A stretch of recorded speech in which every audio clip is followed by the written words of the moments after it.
Hello everyone, welcome back to the YouTube channel, and let's get straight into the video.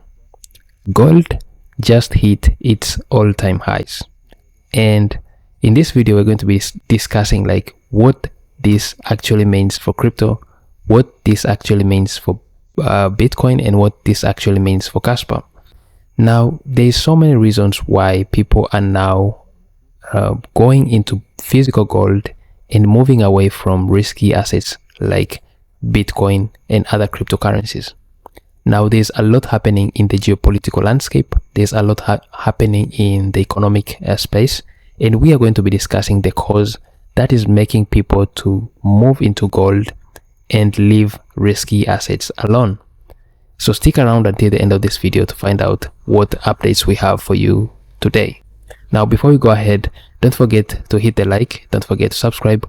It really helps the growth of this channel. Now first of all, let's start with gold smashing record highs.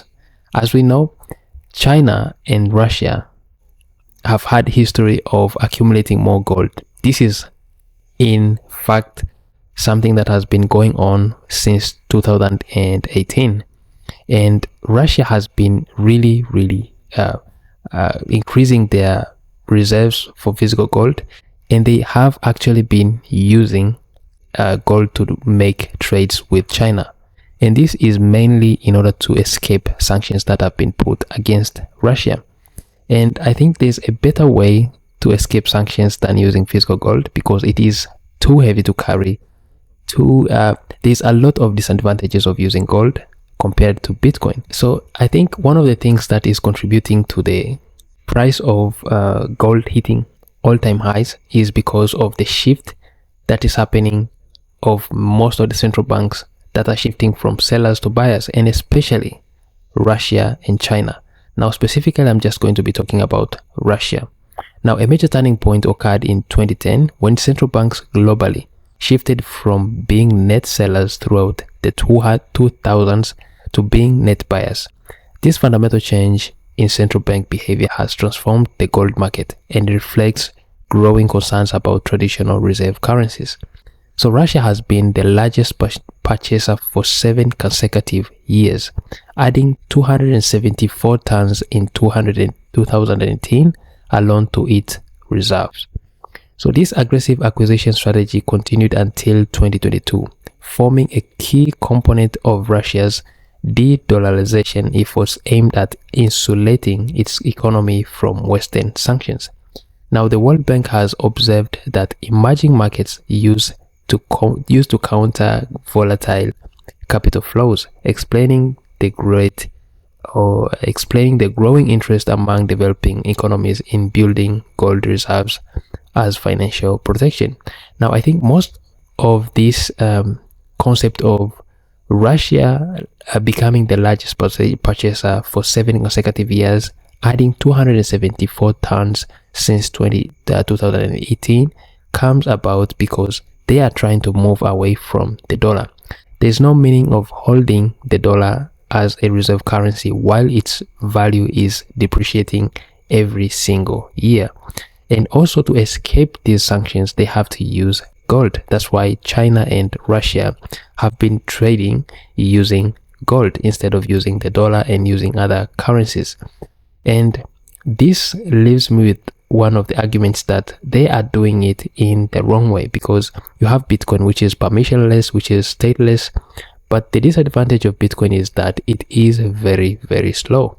Now they can opt to use the proof of work cryptocurrency that is similar to Bitcoin, which is Kaspa, which has no pre-mines, which is very similar to Bitcoin, which is stateless and permissionless, and they can use it to make transactions faster at a really cheap price compared to Bitcoin and any other systems of payment. And this shows you that there is a great demand for a technology like Kaspa, but because of the trust, because of people right now are trying to put their money or put their investment into safe havens, for example gold. That's why you're seeing the price of gold really hit all-time highs. But once the shift happens, you're going to see more people now tuning in and investing more into Bitcoin and cryptocurrencies like Kaspa. Now, one thing that I've noticed is that we are seeing more positive news happening for cryptocurrency. We've seen the Bitcoin strategic reserve. We've seen more and more companies investing into Bitcoin. We've been seeing MicroStrategy leading the way in terms of companies investing into Bitcoin. But recently we had a very good announcement from GameStop. GameStop has already tried to do the same thing that MicroStrategy is doing, and they are planning to start to acquire a Bitcoin. As of February 1, GameStop held nearly 4.8 billion in cash. So the firm also said it has not set a ceiling on the amount of Bitcoin it may purchase. So GameStop is following the footsteps of a software company, MicroStrategy, now known as Strategy, which bought billions of dollars worth of Bitcoin in recent years to become the largest corporate holder of the flagship cryptocurrency. The decision prompted a rapid, albeit volatile, rise for Strategy stock. Now we can see that more companies now are going to follow similar footsteps that Strategy had to make, and this is really going to create a very big push into cryptocurrencies.